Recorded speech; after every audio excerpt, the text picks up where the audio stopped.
Dans une rare conférence de presse, le ministre des Affaires étrangères de la RPDC, Ri Yong-ho, a rappelé le discours du président américain de la semaine dernière à l'Assemblée générale des Nations unies. Il a rappelé que Donald Trump avait menacé de détruire totalement la RPDC et que cela allait à l'encontre de la Charte des Nations unies. Le ministre des Affaires étrangères de la RPDC estime que n'importe quel membre des Nations unies devrait se défendre face à une telle menace. Parce que cela vient de l'actuel président des États-Unis, c'est clairement une déclaration de guerre.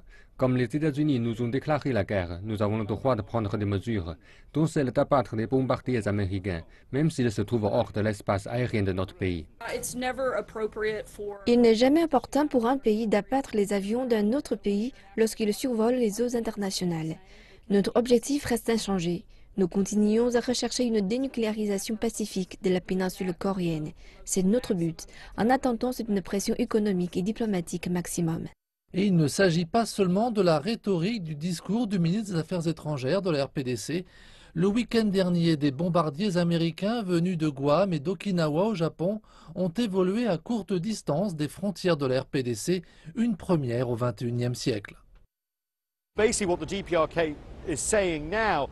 En fait, ce que la RPDC dit aujourd'hui est que si cela se produit à nouveau en raison des menaces proférées aux Nations Unies, elle aura le droit d'abattre ces appareils.